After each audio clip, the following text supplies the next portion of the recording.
That was that was interesting. So the Knicks escape with a win. Sure, let's go with escape with a win in Memphis against a team that was missing. I think its entire, like, if you filled out a sheet with their ideal rotation before the season started, including players who were like out for the year, I don't think a single one of those players was healthy tonight. Maybe one. And so, of course, the Knicks, being the Knicks, made this game much closer than it had any right to be. Made it much more interesting than it had any right to be. And actually, as only the Knicks can, gave us a lot more to talk about than they probably should have. Um, I'm going to start by congratulating Thomas Thibodeau on his 500th career win, as will surprise nobody.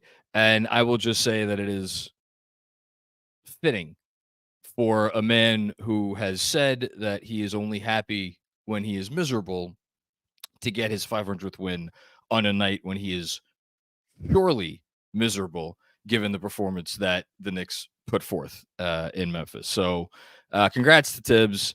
And of course, it's just as fitting that on a night he gets his 500 win, there's going to be some controversy. And Tibbs is going to do it in the way that Tibbs only knows how to do it. So if that means playing your backup center turns starting center and your backup point guard, he's actually not even really your backup point guard, your third string point guard, start of the year is your third string point guard, turned to starting point guard tonight because there was no Jalen Brunson. If it means playing both of those guys the entire second half, well, then it means playing both of those guys the entire second half. We had that. And then, of course, we had a little quote courtesy of Steve Popper before the game that was making the rounds on Twitter and getting under some people's, ruffling some feathers. Let's go with that. About how the Knicks got rid of some softies with some recent moves, sending out RJ Barrett, Manuel Quickley, and Obi Toppin. And I think a lot of people speculated that quote may have come from, someone on Tom Thibodeau's coaching staff. So it's never easy with him. It's never simple with him. There's never, universal love or praise for how he goes about his business. He is a man that seemingly has specialized in making enemies, both in front offices and amongst fan bases over the course of his career as an NBA head coach. All that being said, 500 wins is a lot of fucking wins. And a good portion of those have come here in New York for a franchise that has not experienced a whole lot of success or had not experienced a whole lot of success in the decades, plural, prior to his arrival. So love him, hate him, fall somewhere in between. You do have to respect what the man has done. And, that'll be the end of my gushing about him for now. Let us talk about the players in this game. Have to start with Deuce McBride. So it's funny that I think the conversation coming out of this game, or the conversation throughout most of this game, aside from the fact that the Knicks came out with an absolutely abhorrent effort and attention to detail and just a lack of seriousness against a team that they thought, like, apparently they didn't learn their lesson from Dallas, and that's worrisome. To be very clear, that is worrisome that they didn't take the hint. And I know, maybe after the Dallas game, you say, they had Kyrie Irving, they had Tim Hardaway Jr. I'm trying to think, Josh Green. These guys are like Kyrie is a superstar, and they had other real NBA players. This Memphis team doesn't have anybody, so I don't know. Maybe it's unfair for me to have to think that they should have learned their lesson. Either way, they didn't, and they played with their food, and they were down by whatever they were, 4 points at the half because of it, because it was just a completely unserious half of basketball between the turnovers and mostly the turnovers. It was really just the turnovers. I think they finished the game with, I'm afraid to look, 23 turnovers. I'm pretty sure that's a season high. So yeah.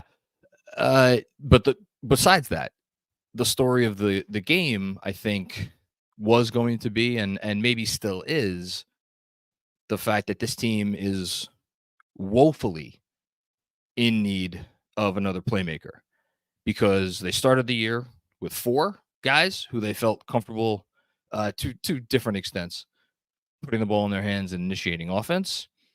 And they traded 2 of those guys away to Toronto, and Jalen Brunson missed the game, so they're down to 1. And uh, well, I'll get to Julius Randle in a minute, but like, I think it's safe to say that, just putting the ball in Julius's hands and saying, run our offense. It ain't 2021 anymore. I mean, God bless them. They figured it out this year. It had that year, it had a lot to do with the pieces around Julius at that time. It's they don't have those pieces. This team was not built to be a heliocentric, Randle focused offense. So the focus was going to be, and maybe still is, we got to get somebody else in here who could break down a defense, who could penetrate. And so I find it interesting that the guy who's going to come out of this game getting the most praise, because he deserves it, is Deuce McBride. I mean, his stat line was great: 19 points, 6 rebounds, 5 assists, exceptional defense, 4 of 7 from 3, and 7 of 10 overall from the field. Like, you quite literally can't ask for any more from Deuce McBride than what you got tonight. It was great to see. He's clearly a hard worker. It's part of the reason why that, and his defense, part of the reason why I think the Knicks were comfortable making the Quickley trade. A lot of the focus has been on Grimes. I think evidenced by the fact that they gave Deuce McBride that contract extension. I wonder if as big a part, if not a bigger part of the focus or a calculation for that trade was giving Deuce a real chance. And he's run with the chance, and he's done exceptional with what he's been able to do. And yet, even after watching, again, what was an absolute 3-star performance from him, you still kind of leave this game feeling like, man, not sure how many other more nights I would feel comfortable with him trying to initiate the offense. Because, and again, I'll repeat, this is Benji's line that he said several times. He's more of a wing than a point guard. And it doesn't mean it can't work with him running the show for stints. I'll be curious to see how they address it, if they address it moving forward, and how and whether and how Deuce can continue to be a part of the equation. Because here's the thing: the dude is an NBA player. He deserves minutes. He should get minutes on this team. He's good enough to get minutes on this team. But I'm just not sure how it's going to look, and who's the piece that they trade for, if indeed they trade for someone. So, but a great night from Deuce. A great night from Deuce. Isaiah Hartenstein, 42 minutes. I think it's a career high. If it's not a career high, it's close. Took 6 field goals, made 5, and 20 rebounds. That ties a career high. He is, as Mike Breen said, he is inhaling rebounds at a geometric rate. And it's really cool to see. He's making himself a lot of money, I think, this offseason. Obviously, the conversation about how much the Knicks are going to have to pay to keep him, whether they could get to the number it's going to take to keep him, is going to be an ongoing conversation. But so those are the 2 standout guys. With a tip of the cap to Malachi Flynn. And if and Benji had a tweet alluding to this. If you're someone that's like, why did Malachi Flynn only play 10 minutes tonight? I would forgive you, because he was good in his 10 minutes. I mean, I know he committed 3 quick fouls in those 10 minutes, but like, he showed some nice burst. He got downhill. He got into the teeth of the defense. I think he hit a 3. He did hit a 3, one and a 2, and looked the part of a backup point guard. And I mean, again, it's no shade at Deuce. Again, Deuce was awesome. He's the star of the game for me.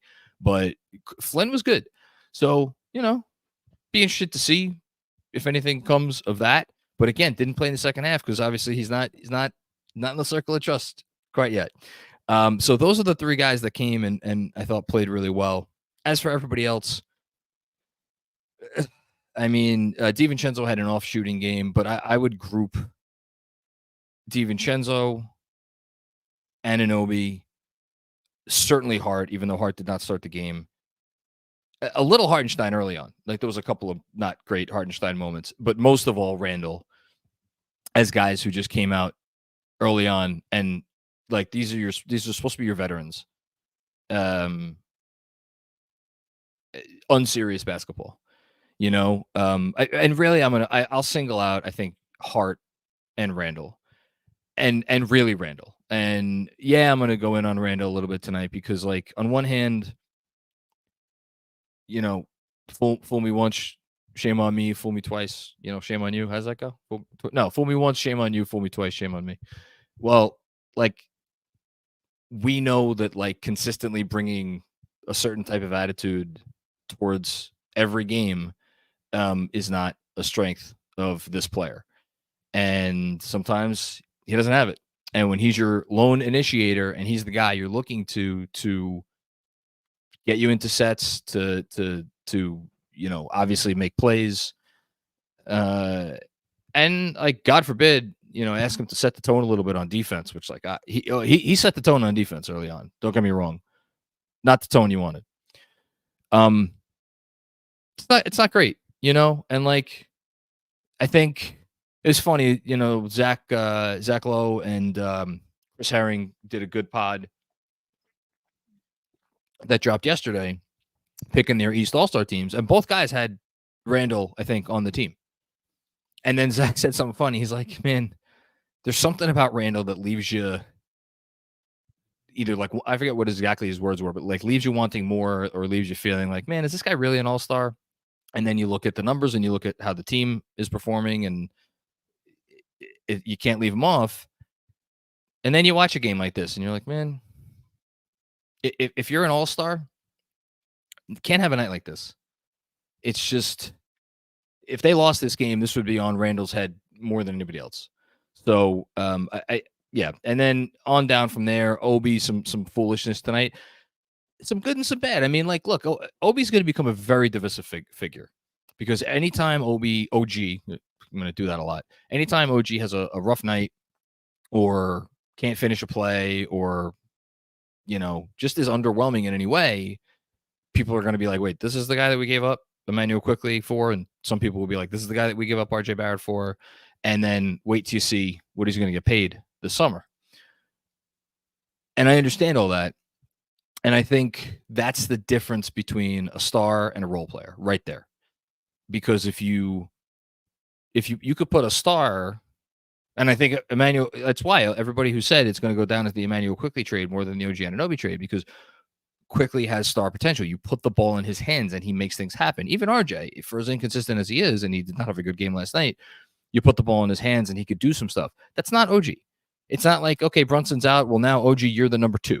Right? Randle's the number 1. You're the number 2. Like, go make stuff happen. That's not his game. He's a role player. He's probably the best role player in the NBA, but he's still a role player. And I think you were reminded of that tonight. Could do some nice things. Did do some nice things. Had a couple of nice drives to the hoop. Made a couple of nice passes. Was obviously off from deep, only 1 of 4. But, and you know, ultimately the reason he's the best role player in the NBA, arguably, is the defense. And like, he made his presence felt on defense. Like, say, you could say a lot of things about his game tonight. The dude defended and made an absolute impact because in the second half, the entire Knicks team, I would say Deuce most of all, but OG right there behind him, put the clamps down and were like, yeah, this team's not scoring. And, you know, sure enough, I think the Grizzlies scored, how many points did they score in the second half? They scored 15 in the third and 22 in the fourth. So 37-point second half after a 57-point first half. So 20-point improvement on the defense. Helped that the Grizzlies couldn't hit a 3 in the third quarter. But look, they cleaned it up, and OG was part of that. So, like, I'm not going to kill OG. DiVincenzo was trying hard on defense, too, so I'm not going to kill him either. I talked about Hart. I mean, man, there are some games that Hart has that just, you shake your head because you're like, what are you doing, man? And then he has other games where you're like, this guy's the most valuable player on our team. You know, it's crazy how he could vacillate. And then the last guy I haven't talked about, or 2 guys, Achua, again, only 6 minutes in the first half. Thought he played okay. He was fine, but not in the circle of trust. And speaking of the circle of trust, maybe this is an appropriate place to finish. Quentin Grimes on a night, again, no Jalen Brunson, and on a night when Dante DiVincenzo did not have it offensively. It was evident, I think, that DiVincenzo didn't have it offensively. Quentin Grimes, 15 minutes. 1 of 5 from the field, 1 of 4 from 3. Looked like he was forcing a little bit in the second half.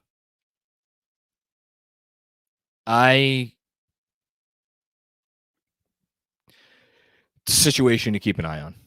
And the fact that Grimes only got 15 minutes in this game, especially when compared to Deuce, right? Deuce got 38, Grimes 15.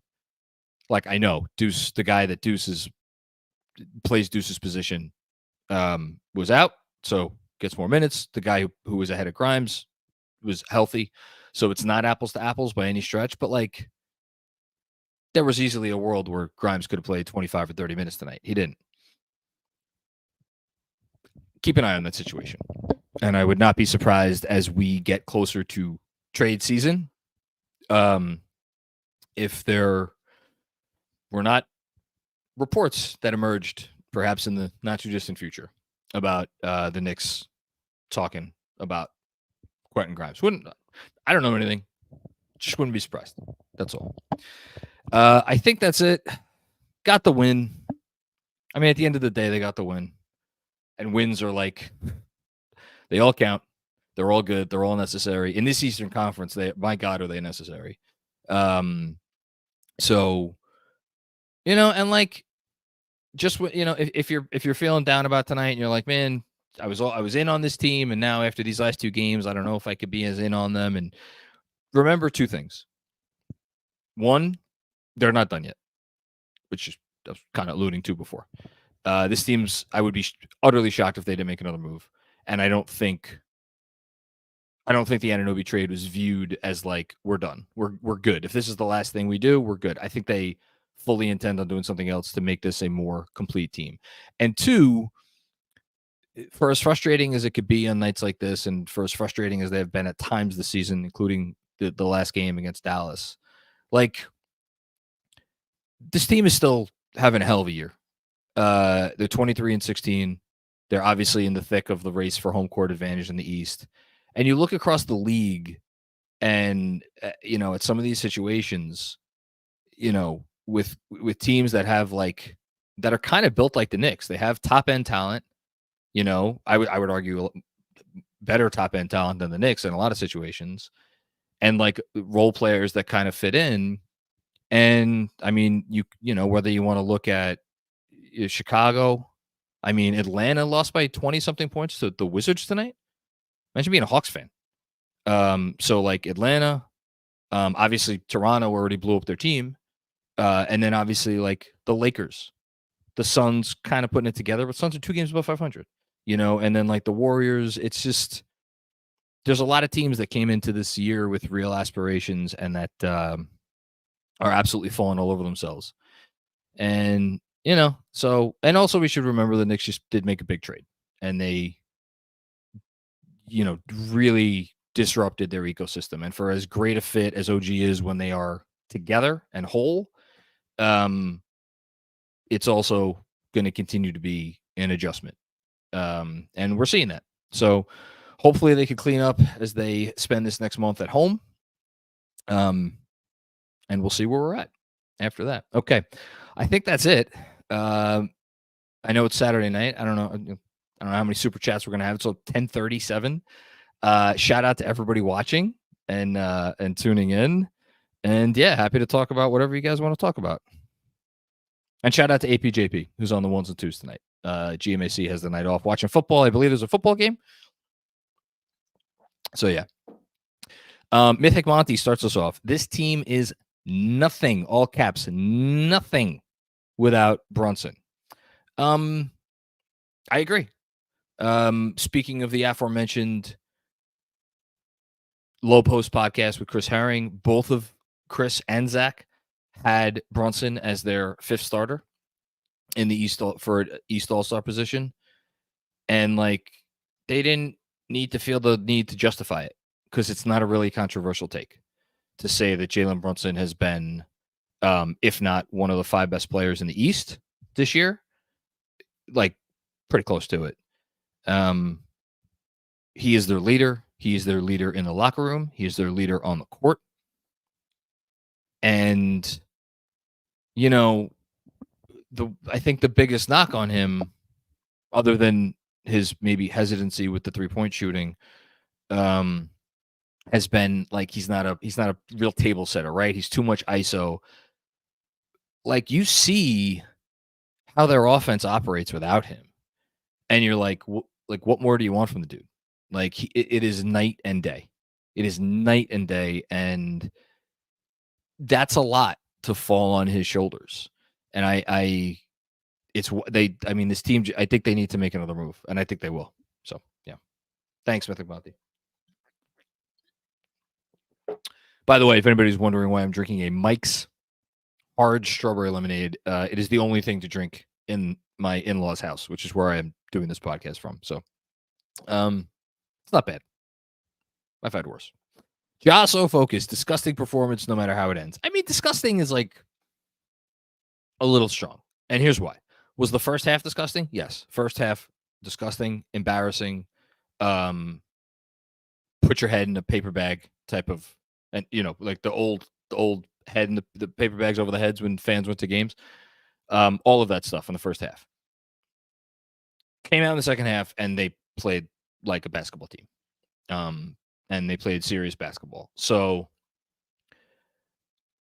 I'm not, if you want to be like, that was embarrassing and it was a disgrace and all of the things, that's fine.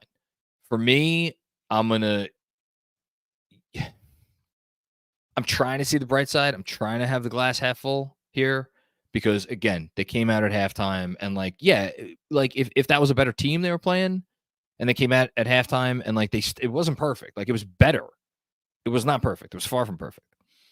But they didn't have to be perfect tonight because they were playing this Grizzlies team. And they didn't have Jalen Brunson. And I have to think part of the calculation in sitting Brunson was like, we should be able to get a win tonight without him. So, yeah. Thanks, Joe. Mythic Monty with another one. Thank you again for the contribution, Mythic Monty. When Jalen is out and there isn't a competent primary facilitator, the ad hoc offense results in lots of turnovers. Please get a backup point guard ASAP. So here's where, I mean, you're not wrong. 20, what they have, 23? Forgot already. 23 turnovers is like, that's absurd. And just to put a real fine point on it, Julius Randle 6, and Anunoby 4. Way too many for a guy that does not initiate offense. Hartenstein 3, couple of silly ones. McBride 3. McBride 3. I'm fine with. I'm fine with McBride 3 turnovers. You're the nominal point guard. You have the ball in your hands a lot. I'm fine with 3 turnovers for McBride, especially given that he played 38 minutes. DiVincenzo 2. I think at least one of those was pretty silly. And Hart had 2, and I feel like I don't remember exactly what they were, but like Josh Hart had like 3 or 4 moments in this game where I was like, dude, what the fuck are you doing? So, like, I don't know. I'm waffling on this because, like, on one hand, I'm like, there's no excuse for that many turnovers because that's just like being careful with the ball. But on the other hand, it's like, well, if you put the ball in guys' hands who aren't used to having to make decisions and to initiate offense, and you ask them to make decisions and initiate offense,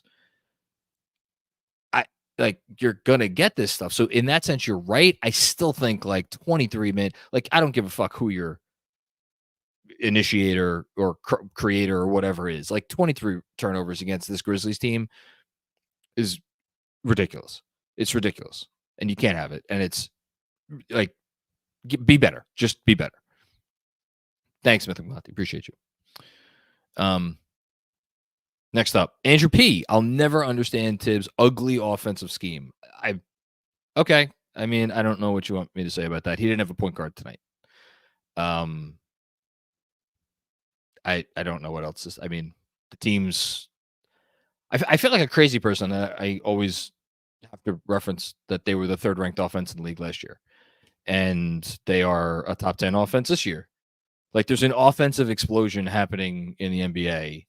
And like, again, like this is why I love that we have guys at KFS who do what they do in obviously Benji and DJ Zulo.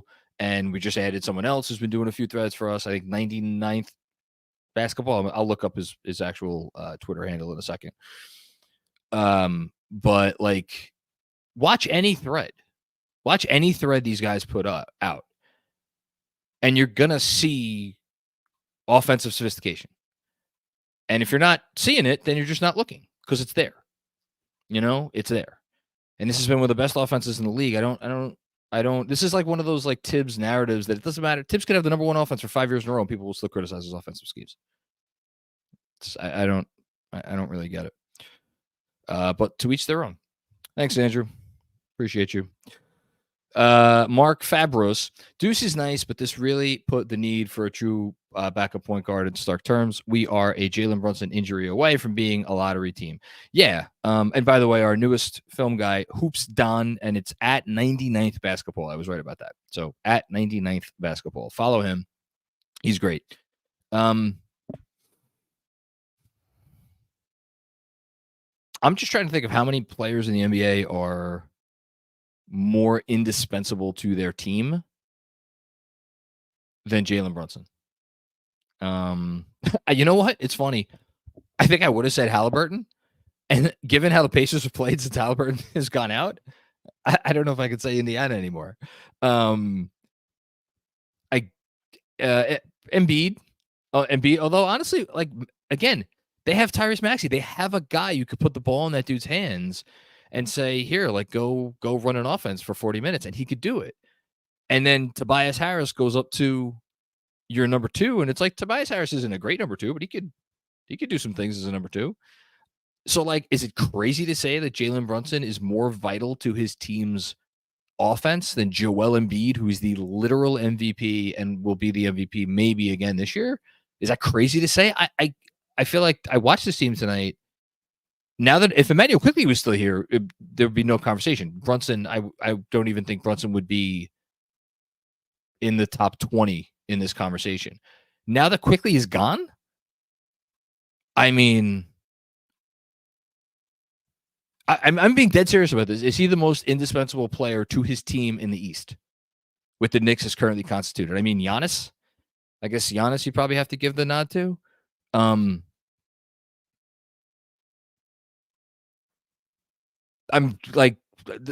being someone could happily roast me on this, but I feel like this is not a crazy point. If it's a crazy point, then kill me for it. But I don't think it's a crazy point. And in the West, you got, like Jokic and it's funny, like you say, like Luka does everything for his team. And yet, they came out the other night and were like pretty damn good offense without Luka Doncic. So this team is nothing without Brunson. They need him. They absolutely need him. Yeah. Thanks, Mark. DJ MKC. Ugly win, but a win nonetheless. Yes, a win nonetheless, and a win that what did this keep us at 6th? Yeah, kept us at 6th in the conference. Tied with Cleveland. Half game back Indiana. So there you go.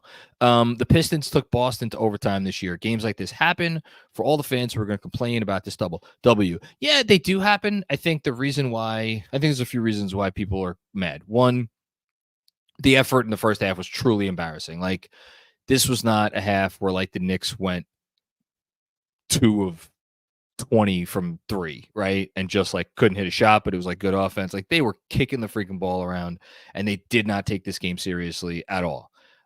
Really on either end of the floor, like the transition defense was very poor, in particular, and like the offense was, again, the turnovers was a joke.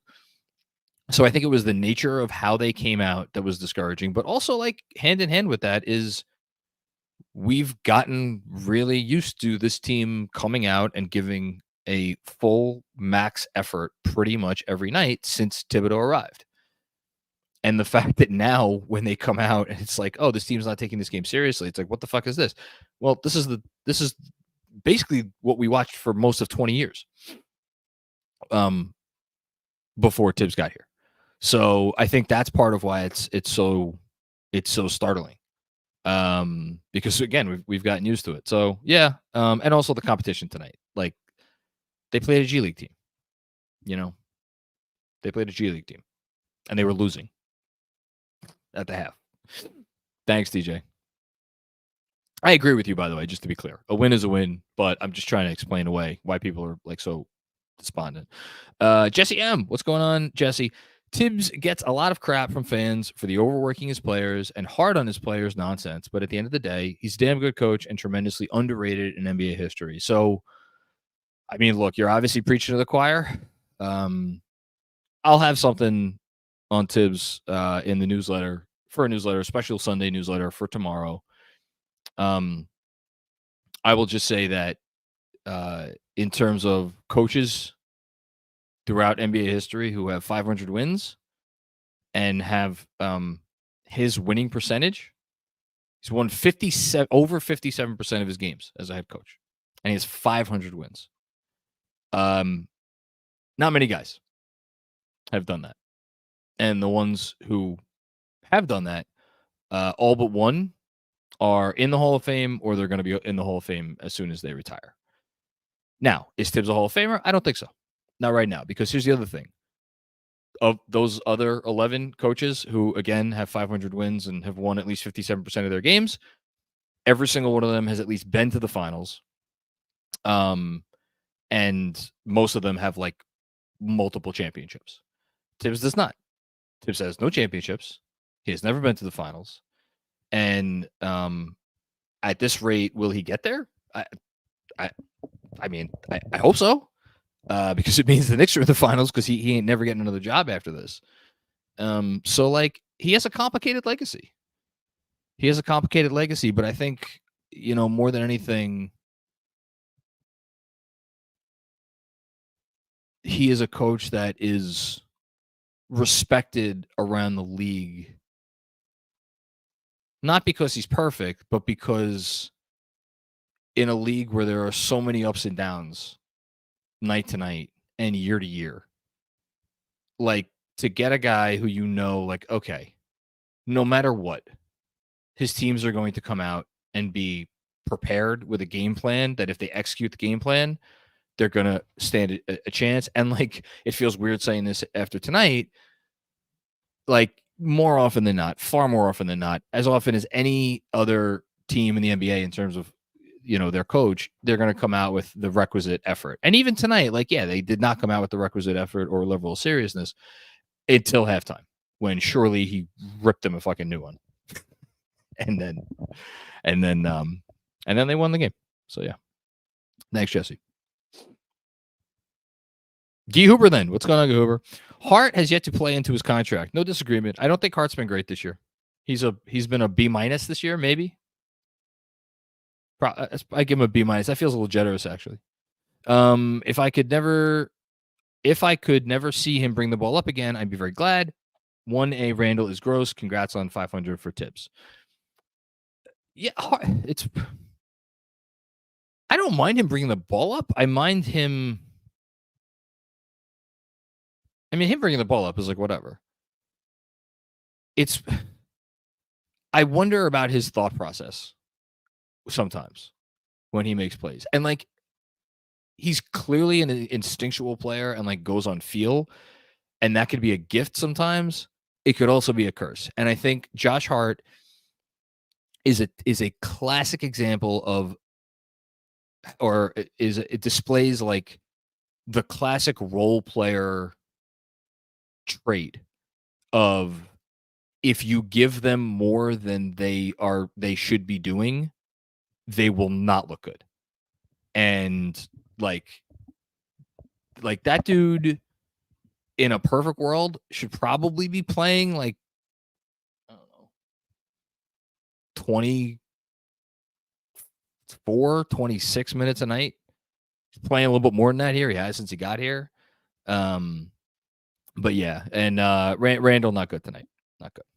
Thanks, Guber. Kevin Danishevsky, 500. Man, we need a backup creator. Also, if you don't trust Precious, just play Sims. I don't know if you trust Sims either. I'm like, that's not an argument, but it's just like, I'm just asking. I don't know. Does he trust Sims? Like the fact that they're playing Precious, I wonder. I mean, I think they do want to see what they have, but like clearly he doesn't trust them because this is the second half against a terrible team that he didn't play him.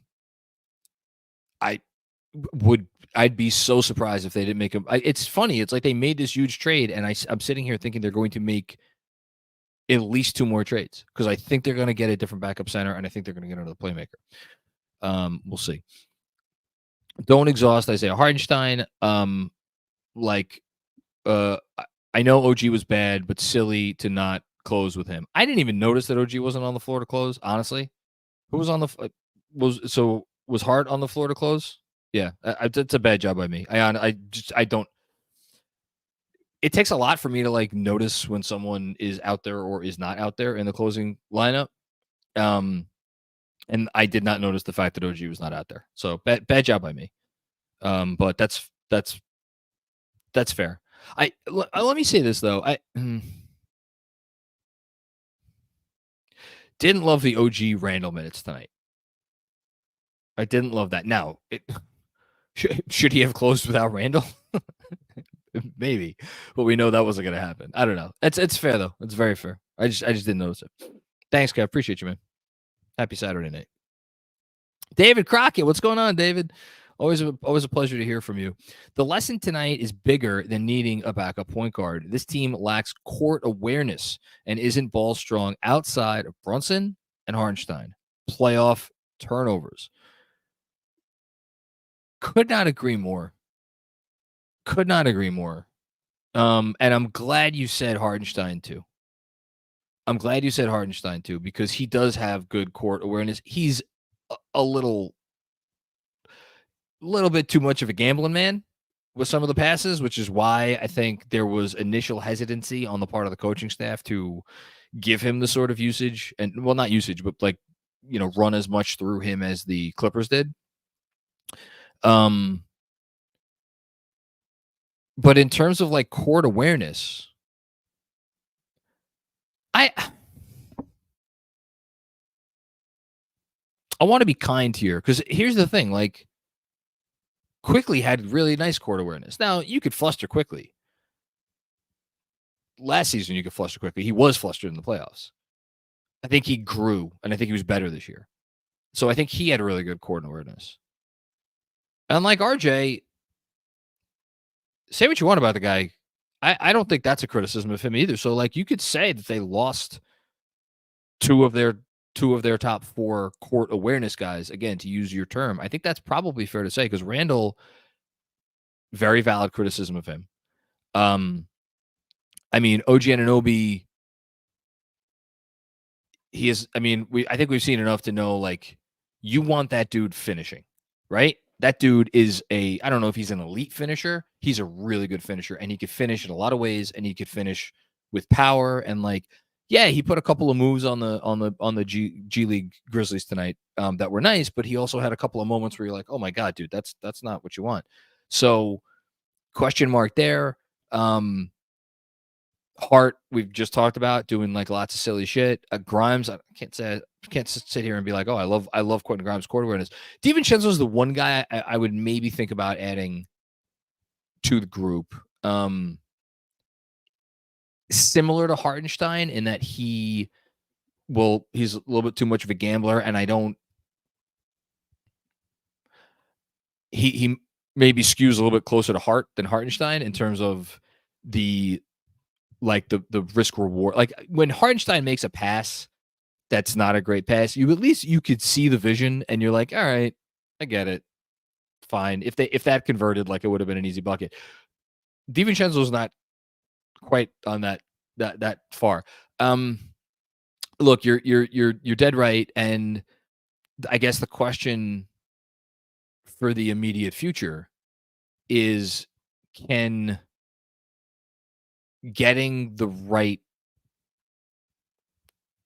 guy in here, whoever that is, we assume it's going to be a point guard, but like maybe it's not going to be a point guard. I don't know. But can getting the right guy in here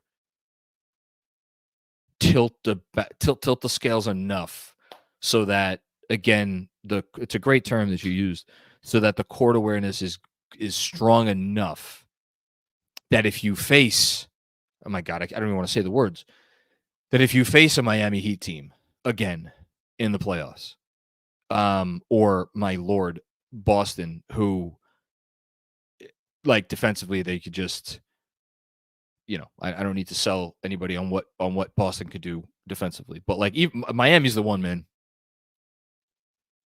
That would be scary with this specific issue. So I'm sure the front office is thinking about it. I'm sure. Thanks, David. Ben, what's going on, Ben? How you doing? Always a pleasure, man. Tibbs lied. That was not more fun than fun is fun. That's the line of the night. That's the line of the night, dude. No, it was not. No, it was not more fun than fun is fun. But it's a win. It's a win. Thanks, man. Always a pleasure. Armand, Burdenage. With Deuce emerging, does it make losing Quick sting less? Also, Evil Dante. I mean, it's such a. I think losing Quick will stay. This team could win a championship, and I think there will be people who still are sad that they lost Quick. Now you're talking more from just like a on-court perspective, not in terms of like what he meant to the franchise. No, because like, look, Deuce was great tonight. Like this was about as good an offensive performance as he could have. Again, he played 38 minutes and he took 10 shots. Like, think about it. And again, this is not a criticism of Deuce. I think he's playing with confidence. I think he's absolutely playing with confidence. But like 10 shots in 38 minutes is not a lot. And the reason I'm focusing on the shots is like the reason he only took 10 shots is because he doesn't have the one-on-one breakdown ability to like you saw it. Like the Grizz kept switching. I think it was mostly Tillman onto him, and like Tillman's actually. I haven't watched the Grizzlies nearly enough to be able to say this with any confidence. I think Tillman's a pretty good switch guy. Certainly looked like a pretty good switch guy tonight. So like that, I'm not trying to say like, oh, that's an easy like blow by for him, like is the case with some other bigs. But Deuce was like trying to get going downhill tonight, and he got going downhill a few times. He had a couple of nice finishes at the basket, right? But the notion that like Deuce is like, how many successful pick and rolls did Deuce run tonight? I feel terrible being critical of him because the dude just literally had a career night. This was arguably the best performance of his career. But if you're talking about specifically what the Knicks need from that position, I don't know if it's not in the same categories. Quickley, that goes without saying. Thanks, Owen. Dom, what's going on, Dom? Happy Saturday night. Good win. That's right, good win. I'm with Kevin. Unless if there is a big man trade coming in a day or two, then it's high time for some Jericho time. Completely unsustainable for iHeart. My gut says a move is coming. Let's look at the old calendar. It's January 13th. Trade deadline is 4 weeks from 2 days ago.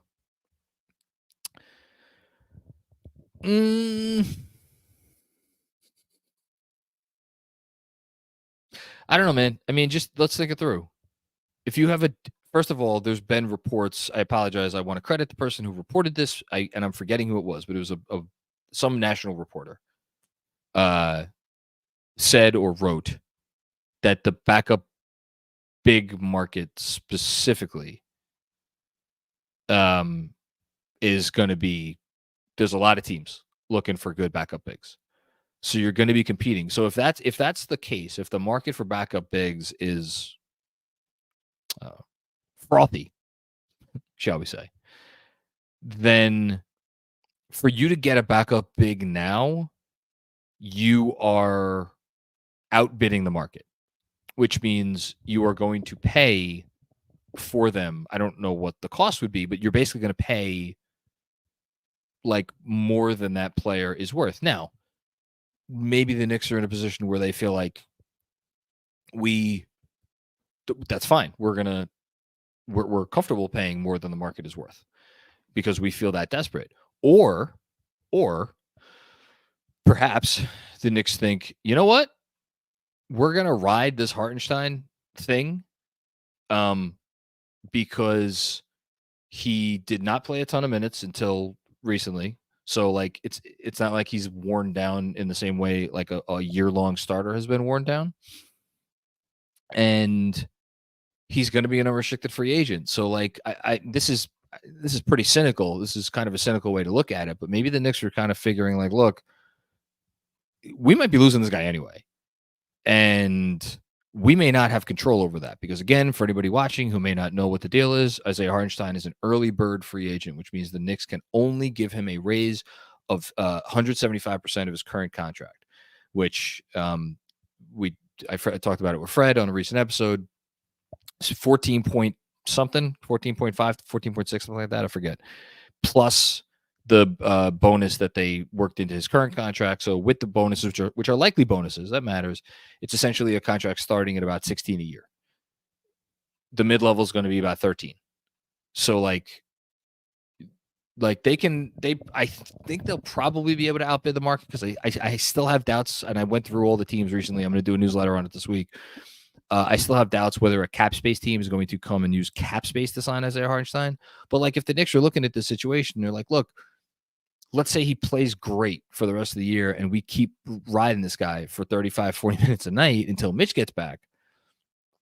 You know what? If it goes great, like we'll just put the max offer that we could put on the table and hope he signs it because that's all we could do anyway. And if he starts to break down a little bit and if he starts to become less effective, well, then all of a sudden, all of any other teams out there who may have looked at the situation and looked like and been thinking like, oh, maybe we should pay Isaiah Hartenstein starting center money to play 30 to 35 minutes a night for our ball club. Well, if his effectiveness starts to diminish because they're playing him serious minutes, well, then all of a sudden maybe his market goes down. Again, is that an incredibly cynical way to look at this? Absolutely. I'm just kind of wondering, like, if the alternative is to go out now and pay way more for a backup center than they want to, and that they probably should, I'm not sure if they're gung-ho to do that either. So, yeah. Thank you, Dom. Appreciate you. Armin. Nice haircut. I got a haircut yesterday, and I shaved today. So you guys know the drill by now. I usually do both at once because I don't like to like trim my beard unless I also get a haircut. And I have time. I only have time to get a haircut like once every month and a half. So, which means like I usually only shave. Actually, no, I'll usually do one shave like in between, and then so I shave probably like every 3-4 weeks, something like that. Thank you though, appreciate it. Dom with another one. Dom, you're a madman as always. So that's my nickname for you is Madman. I was on team number one priority, get a veteran point guard. Well, my alliances have shifted to back up big after tonight. Give Hartenstein's monster a rest. It's still important to get Brogdon, Trey, Terry, or whoever, but lower priority. I'll respectfully disagree.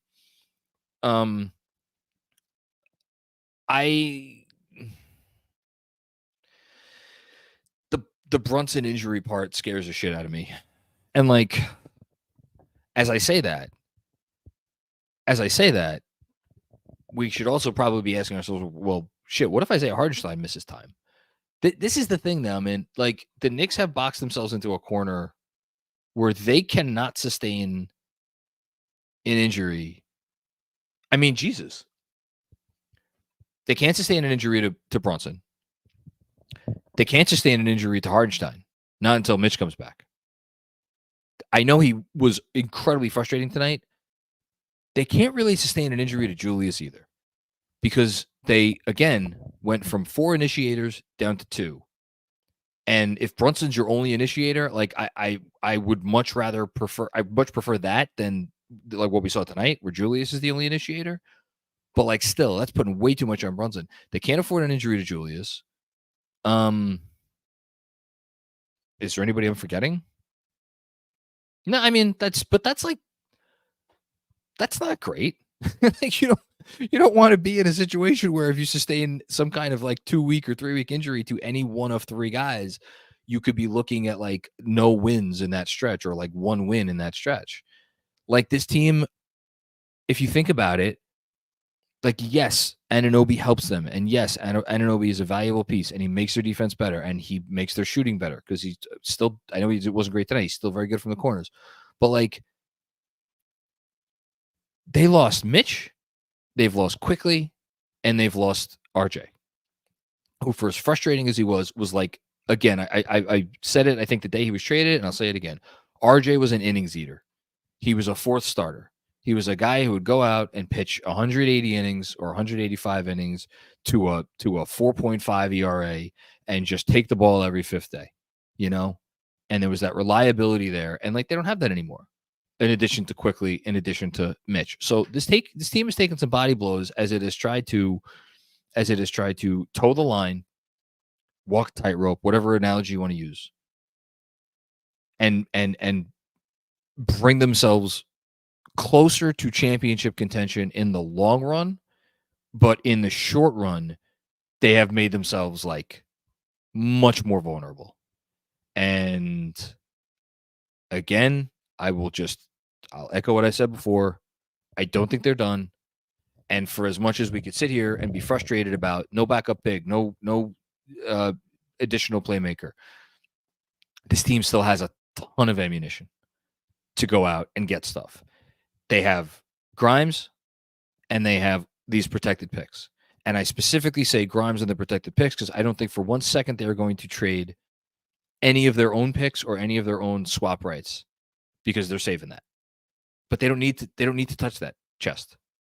They don't need to touch it, because they have enough in the kitty to go out and do what they need to do if they're smart.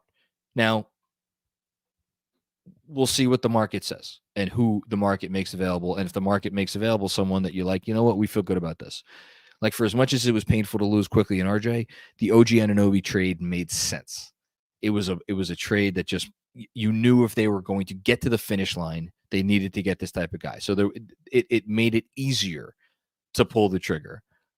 I don't know if there's going to be that sort of player out there before the deadline who they feel as great about in terms of, this guy's a great fit, we're comfortable giving up what we have to give up to get him. I don't know and we'll see. And it's going to be tricky.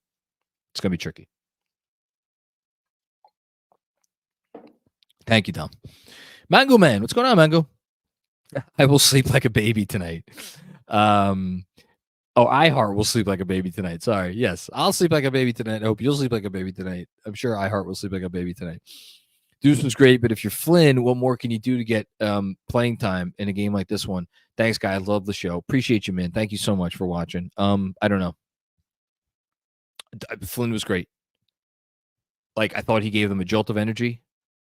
He'll probably be my 1-star player of the game after Hartenstein and Deuce.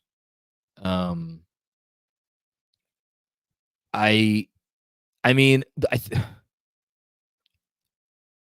think the thinking from Thibodeau was, we're just not going to let this Grizzlies team score in the second half. And they didn't. They gave up 37 points in the second half.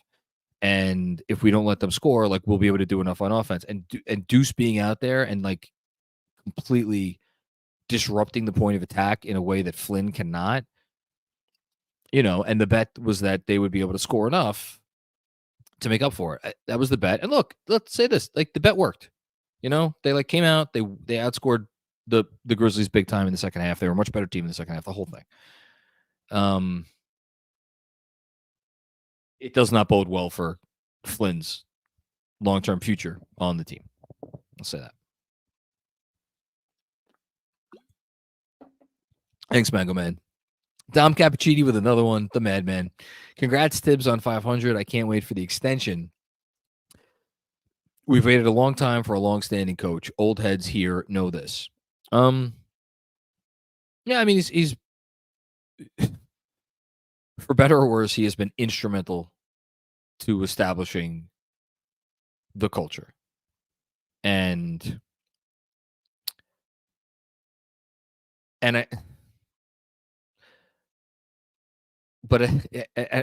listen, but that swings both ways.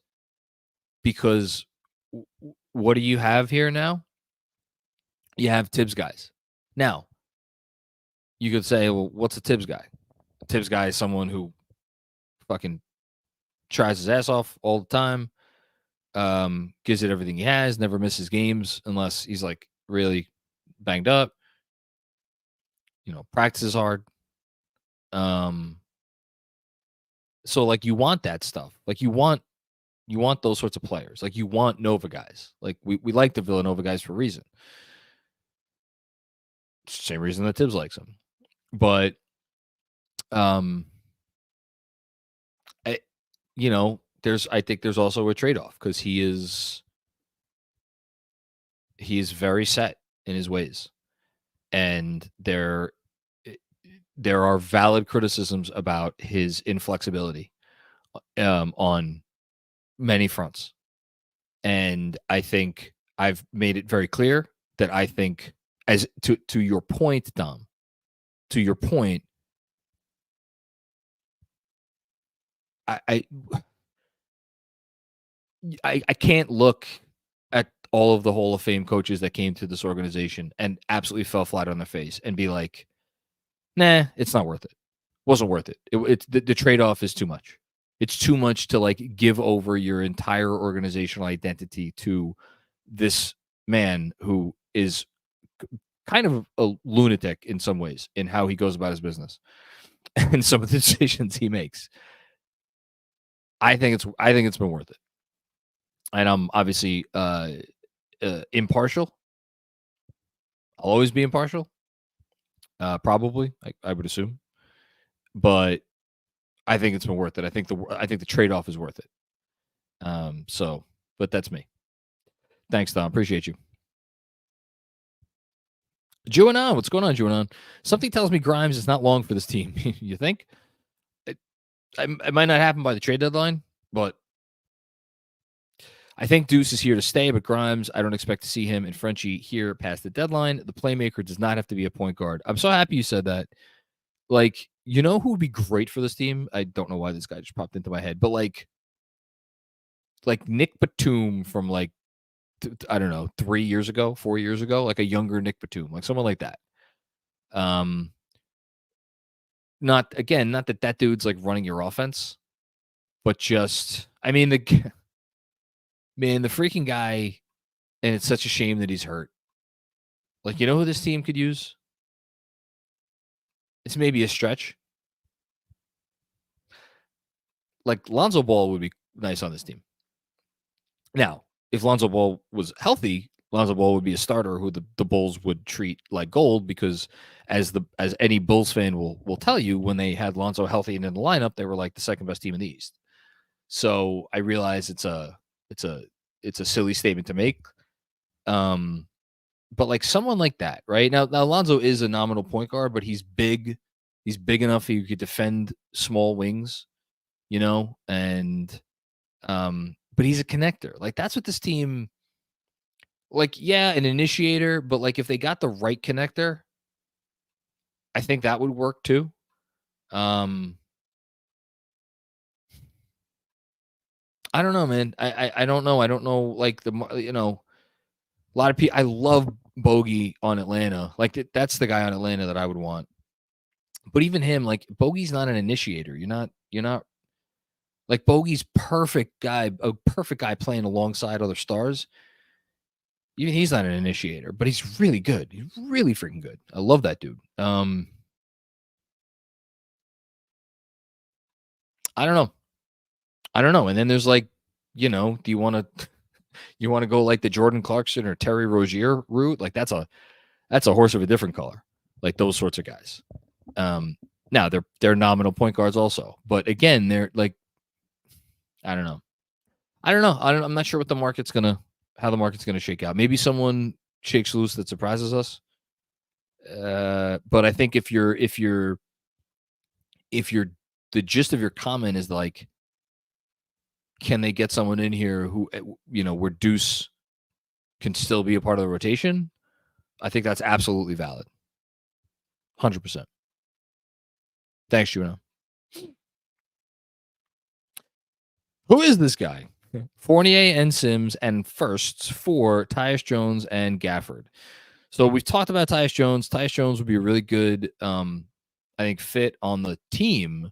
The issue with him is he's an expiring contract, so then it creates a little bit of an issue in terms of continuing to have matching salary on the roster for future trades. Now, Gafford doesn't make nothing. He makes $13 million. And he gives you some insurance if Mitch, the health doesn't go the way you want it, or if Hartenstein obviously leaves in free agency. I don't know that they need to go out and get someone the level of a Daniel Gafford with the news that Mitch is looking to come back, and they're optimistic that Mitch is going to be back in the regular season. I say that with trepidation because I'm not sure I believe it. But it's like from a value perspective, I don't think you're there. Like, how many firsts is Washington going to ask for? Because like you're taking two good players. Like those are two quality NBA rotation players. Gafford's better off as a backup. Tyus Jones often said he's best backup point guard in the NBA. But those are like two. One is an elite backup. The other one is a good, solid, maybe a high-end backup. And you're giving them nothing in terms of present player stuff. So like, I don't know. Does Washington really want to do that for some protected firsts? Because I'll tell you right now, the Knicks are not giving up any of their own first round picks unless it's this year's first. And then with lottery protected first. And if it doesn't convert, it converts to 2 seconds. And that's it. That's the only type of pick they're giving up of their own. Thanks, man. Matt G, don't want to trade him, but Quentin Grimes in a first for Bogdan. I mean, so the money there doesn't work. I think. Let me look up how much he makes, because I want to say. Let me see. I'm going to guess. Bogdanovich makes 16 a year. Let's see how close I got. Hope I'm not way off. I don't want to be embarrassed. That's a bad job by me. 18.7, but it's a declining contract. So he actually makes an average of like closer to 17 a year, 17 and change. So I guess I wasn't that far off. 18.7, 17.2, 16. And then there's a team option on the final year of that deal for 16.02, which, like, Bogdan's not young, but he's not super old either. So it would be Fournier and Grimes for Bogdanovich, and maybe you take back a little salary from Atlanta, like one of their like a Garrison Matthews or something. I think you probably. I mean, you said Grimes in a first. Man. So it'd be the Bucks pick, probably. Probably the Bucks pick. Essentially, Grimes and the Bucks pick for Bogdanovich. That's. Here's the thing about Bogdanovich. Does he answer all of your on-court questions? No, he doesn't. But if you're looking, if like you need to compile salary for a star trade this summer, there is not a team in the league that wouldn't love to have Bogdanovich. He's one of those dudes that could play on any team and like be a big part of any team. He's gonna make any team better. He's always gonna look good.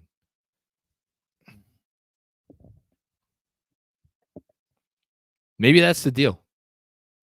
I don't know. Maybe that's the deal. Maybe we'll get some reporting, perhaps, on some if maybe the Knicks have had talks with Atlanta. Coming your way this week. We'll see. Thanks, Matt. Yuri Pereira. What's going on, Yuri? John, if we got to the point of trading Randle, I'll get back to that because I don't think that there's only one scenario where that's going to be the case. What power forward do you think would fit better with the Knicks? And if keeping Randle improve on shooting guard or backup point guard? They're not trading Randle. Like the only way they trade Randle is if there's a superstar player that becomes available this summer, and like Randle makes the most sense to be in the trade. Like there's no other. They're not like being like, we need to upgrade at power forward, so we're going to search around and see who we could get that's better than Randle. Like that's not. They are so far down the road with Randle, and we've talked about it so many times. It's you cannot. Certain players are worth so much more to their own teams than they are on the market. I'm not saying Randle would not garner real offers if they ever put him like on the block, so to speak, but he's worth more to them. He's going to make an all-star team probably. Like there's, you're trading Randle if like, okay, Joel Embiid says, I want to be a Knick. And, there's a team that's like, all right, well, the Knicks are shaking it up. We could get Julius Randle in here for 60 cents on the dollar. Okay, we'll do it. That's the only scenario. But otherwise they're not doing it. Thanks, Yuri. Dom with another one. I suppose I'll vote for Randle tonight and tomorrow. Hashtag 53 wins. Shout out to Robert. Shout out to Robert Cross. I've been talking to Robert offline. If anybody's wondering, he's good. Just, taking some time. Thanks, Tom. Your boy Benz. What's going on, your boy Benz? Good minutes from Evil Dante Flynn. He is literally Wario DiVincenzo. Or what's the evil Luigi? There's an evil Luigi too, right? I think. I forget the name, but yeah, Wario works. He was good tonight, man. I'll tell you, he's better than DiVincenzo tonight. That's for shit sure. Thanks, you boy. The Madman is back with another one. Dom Cappuccini. If Brunson is out the next two, and we could still come away with a win in each, that would be massive. I'll root for that with or without JB, but damn, with the way they've been playing the last two, I don't know. We'll see. I do not trust. I mean, I said it in the Substack chat at the start of the game. Like people, I asked the chat, I was like, do you think they should sit Brunson or do you think that you should play him? And I wrote, I'm like, I just have no faith in this team's ability to generate offense without him. And like, it was frightening tonight. That first half was disgusting. Now, the next two games are against Orlando and Houston at home, but Orlando and Houston. Orlando's a really good defense. Orlando's been playing really good ball. Like Paolo Banchero is making his all-star bid. And like Houston, man, I know Houston got killed by Boston tonight, but that's no shame in that. A lot of teams get killed by Boston. Houston's been playing pretty good. I mean, they're a good team. Orlando's a good team. There's two good teams. I don't want to think about Jalen Brunson missing these games because they can absolutely lose both. 100% they could lose both. But I don't want to think about that. So hope he plays. Thank you, Dom. Azu, it's kind of concerning how this team looks without Jalen Brunson, you think? So a wee bit. Oh, man. Okay, we're getting close to the end here. Thanks, Hush. John, so focused. People were quick to scapegoat our flaws on players that went out. Were they? Really? I think we have 2 games of evidence that the Knicks are a top-tier defense with a motivated 30.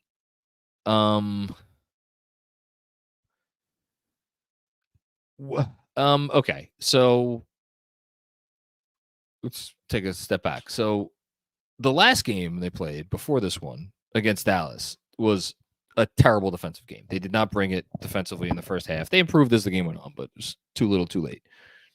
I feel like there's two different comments there. Like the first part of like people scapegoating our flaws on players that went out. I don't think anybody used Quickley to scapegoat anything. I think Quickley, everybody universally viewed him as part of the solution. I think people viewed Barrett as not a great fit in the starting lineup when the starting lineup is like whole and together. And I have seen nothing to disagree with that statement. I think, I don't know. Are you focused more on the defense? Because like they got a lot better bringing in OG and sending out RJ on defense. Like that really did solidify their defense. I'm assuming that's what you're talking about, because then now you're saying about the Knicks are a top tier defense with a motivated 30. What does that even mean? Like, I'm not criticizing you, but like with a motivated 30, the fact that we have to sit here and qualify like, oh, if Julius Randle's motivated tonight, the Knicks are a top tier defense. Like that's such a bullshit thing and very annoying. And I'm not blaming. I'm certainly not blaming anybody for saying that. I don't even know if I'm blaming Randle, but like it's just it's an annoying qualifier. But I think they're a good defense. They're a good defense. Thanks, Joe. With another one, because unmotivated Randle makes us so bad defensively. It's like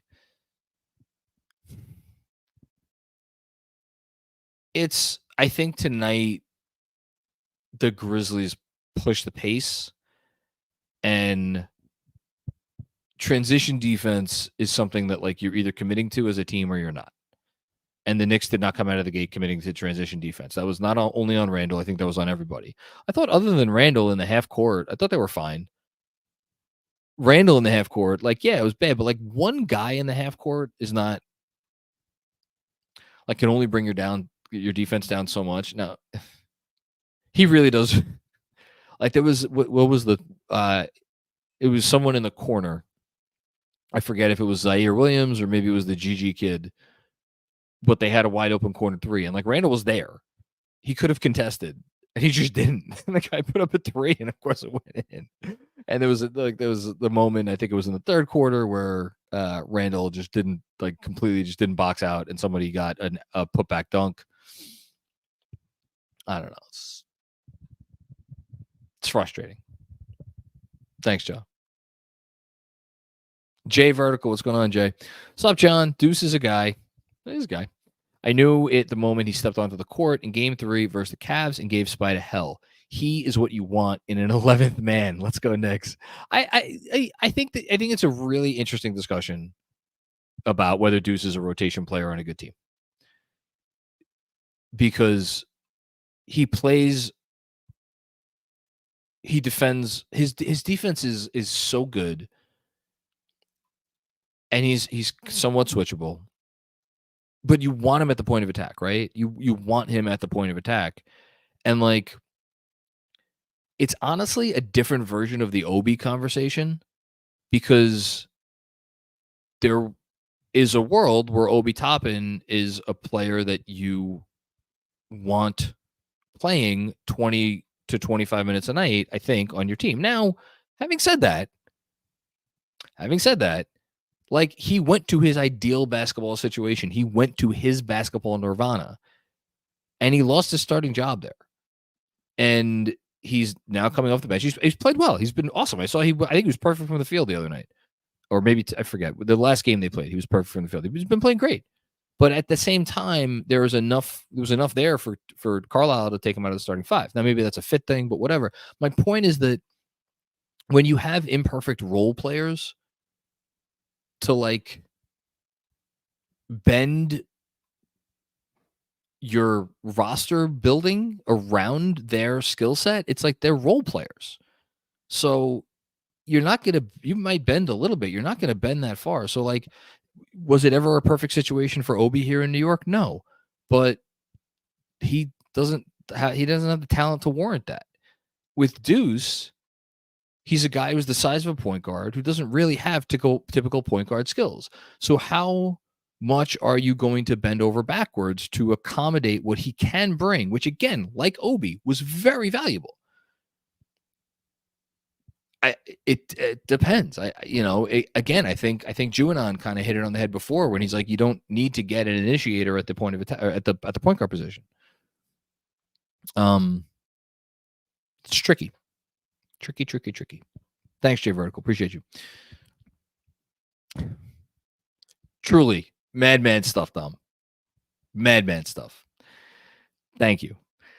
How about an unserious team stat? The majority of the turnovers from the team came from the starting lineup for a while. Jalen Brunson is averaging a career high and has had a few 4+ turnover nights. We were in the top 10, now 18th. How can they fix this? How can they fix this? It's a great question. Are they 18th in turnover rate? Really? I think Brunson has had some uncharacteristically off games. I'm not worried about Jalen Brunson in terms of his turnover rate. I'm going to look it up right now because I feel like his turnovers might be up a little. I don't think that they're up. I could be wrong. I don't think they're up a ton, but I got it right now. Hold on. I know this is scintillating podcasting here. Yeah, Brunson last year, 9.4 turnover percentage. Brunson this year, 9.7 turnover percentage. So he's turning it over the same as last year. I mean, I know the bad games have been like very bad. He's also had a lot of great games turnover wise. As far as turnover percentage as a team, I think losing Quickley and RJ hurt because like they had kind of a dependable system that they ran. And now they kind of need to readjust on the fly. It's definitely been an issue. It's like adjusting to OG, and I think that's part of it too. Hold on, I'm just looking at their turnover rate over the last since they got Anunoby. So their turnover rate, this is not including tonight, which obviously this is going to make the number go up a lot. So their turnover rate in the 6 games before tonight was, why don't I have this? 12%. This is coming into tonight. Their turnover rate in the 6 OG Anunoby games was 12%. Their turnover rate in the previous 32 games was 11%. So it went up 1%. Obviously, after tonight, that 12% is probably going to go up to like 13% or 14%. But to your point, it is a lot in the starting lineup. And I think that's just, I want to say that's adjusting to a new player. Until further notice, I'm going to go with that. And I'm not going to get worried about it. Not yet. Thanks, Tom. Dom with another. Oh my God, Dom with another one. I get that Randle's generally the main culprit on the turnover department, but from my view, it has looked a lot more like a team effort this year. The team is passing better, but not protecting it nearly as well as previous seasons. And I think, Dom, you have one more, if APJP is correct here. So I'll get to that one, then I'll address this one. Get well soon, Jalen Brunson. I just got his jersey today. Get back and go punch Orlando in the face repeatedly on Martin Luther King Jr. Day. Good night, all. Dom, I really, truly can't thank you for the generosity, man. I know I say it a lot. I don't say it enough. Thank you. It means a lot to us here, truly. So the Knicks in turnover rate, here's where they've been under Tibbs, because that's really all that matters. So this season in turnover rate, they're 15th in the league. Last season, they were 5th. So that's really good. Season before that, they were 12th. Season before that, Tibbs' first season, they were 14th. Here are the turnover rates. And again, this number the number for this year is going to go up, obviously, after tonight. But first year under Tibbs, 13.5%. Next year, 13.7%. Last year, 13.1%. This year, so far, before tonight, 13.6%. I think it's kind of been consistent. I think the fact that we're talking about a difference of like less than 1%, And by the way, if anybody's wondering why the turnover numbers I read before are different from the turnover numbers I just read now, I was looking at Basketball Reference before for those other turnover numbers. I'm looking at cleaning the glass for these turnover numbers. Just easier to find. I think it's close enough where it's like, it's a little bit of fluctuation. I think they just need to get used to each other in the starting five and the new rotation, and no Quickley too. So, yeah. Thank you, Dom. Jonathan Hernandez, as we are getting close to the end here, OG definitely helps on D, but trading to creators for like half of one feels flawed, and having to pay him crazy money while paying Hart doesn't feel great. Hashtag Miss IQ RJ. It's the question that will define this trade. I think the way to look at this is getting OG Anunoby is the sort of trade you make that's the final piece to the puzzle. Think Aaron Gordon to Denver. That's the first one that comes to my mind. I'm trying to think of like another decent example, and of course I'm struggling. But like that's okay. Let's go with that. I think that's a good example. It's the best example because it helped them win a championship. Like they had Murray in place, they had Jokic in place. They had Michael Porter Jr. in place, and they needed that one more piece, the final piece to complete the puzzle, put it all together, and make it all work. And that was Aaron Gordon.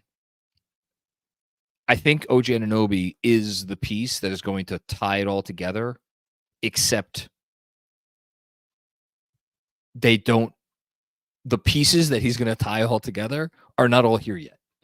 And the question is like, how many of the core pieces that are still here, so basically Brunson and Randle, are still going to be here by the end. But like, again, I get what those guys do, and Quickley's going to look so good in Toronto. He already has looked really good. He's going to continue to look good. RJ, until his last game, looked really good. It's apples to oranges, and what Anunoby brings, it's just an incredibly valuable skill set. If you're trying to win a championship,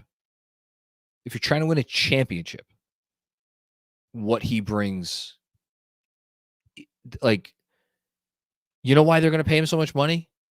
Because if they don't, somebody else will in a heartbeat. And that kind of tells you all you need to know. So, yeah. Thanks, Jonathan. Mythic Monty. Started off with Mythic Monty. We're finishing up with Mythic Monty. Brogdon, Deuce, Grimes, Hart, OG, small ball lineup. It's funny you say that. I've thought a few times, like, I wonder if he'd go with OG at center. Like, OG at center is so much more interesting to me than Randle at center because OG could actually protect the rim. I think, what do you have, 4 blocks tonight? Now, I know Josh Hart does not want to play the 4. So he's not going to be thrilled with that, but like, whatever. Obviously you're saying Brogdon. We don't even have Brogdon yet. So, but like just the concept of OG playing as a backup 5, I don't hate that. I don't hate that at all. I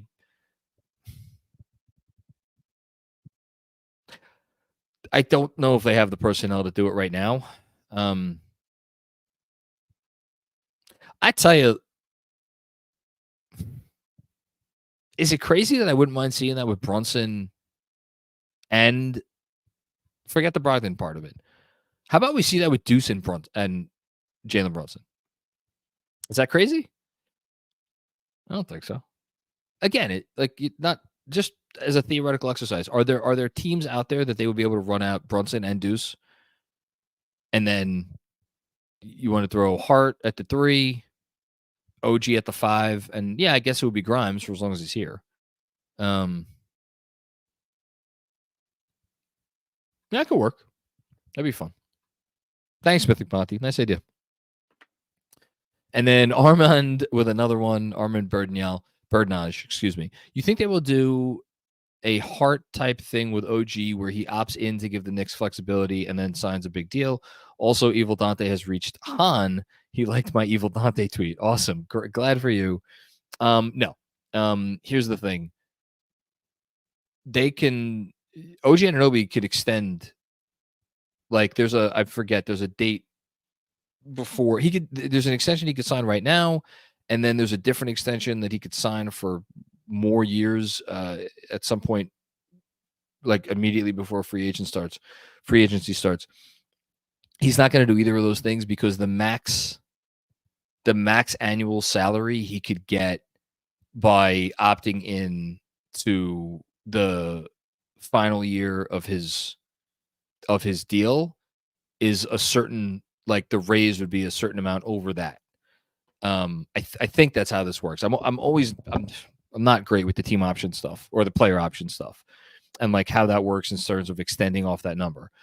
The point is, like, there's no universe where OG Anunoby is going to play his on that number because that would be leaving so much money on the table. I'm fairly certain I have it right with like him only being able to get a certain amount over that number if he ever opted in.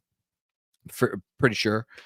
I'll double check that, but he's not going to do it. Like Josh Hart did it because Josh Hart got arguably above his market value. Like when all was said and done, like Josh Hart, like no one else was giving Josh Hart what the Knicks ended up giving Josh Hart. Like there's a team down in Philly who, if the Knicks went to OG and again, they're not going to do this for this reason. If the Knicks ever went to OG Anunoby, we're like, you know what? Why don't you think let's talk about maybe you could opt in to next year, and then we'll just give you a raise off that number. You know how quickly OG Anunoby would walk the fuck out of Leon Rose's office and walk right down to, maybe not walk, but whatever. Take the Amtrak. What goes to Philly? I don't even know. Take something down to Philly and get a blank check from Daryl Morey. You know how fast he would do that? Like they're not going to fuck around with him. Thanks, Armin. And with another one, thank you again, Armin. I hope that the OG trade isn't the Chandler trade again. Trade for the final piece when you weren't a final piece away. I mean, they got pretty close. That team was good. That team was really good. I know there's a lot of people who would love to see them go up against that Heat team. And also, like, there was a world where that team could have, we don't have to go back and relive old times again, but like that regime made errors. They made team building errors. We know what they are. They fucked up. Like, not in a way where it's like, everybody fucks up sometimes. Like, they fucked up a couple times. And again, I'm not going back and reliving history, but the Chandler trade wasn't the problem. It was not. So yeah, if this turns out as well as the Tyson, I'll say this, if this turns out as well as the Tyson Chandler trade turned out for them, who came here and won a Defensive Player of the Year award and was an all-star and was like a really good Knick, I know they didn't win a championship, but I think they'd sign for that. Thanks, Armin. All right. That is it. Only in New York. Saturday night, awful game, terrible game. Football on, the whole thing, and here it is. It's 11:45, and I'm just now finishing up. Thank you, everybody who contributed tonight. Love doing this. Did this when we're just doing on what is it, Periscopes, and just getting a bunch of heart emojis and whatever. The fact that you guys make this so that it makes it easier for us to do it and take the time to do it. We appreciate it. So thank you to everybody who contributed, watched, liked the video, the whole thing. And we will be back recording with Jeremy. By the time you hear this, like, I will probably have recorded because we're recording Sunday morning. And yeah, that's it. Got the win. That's all that matters, right? Peace out.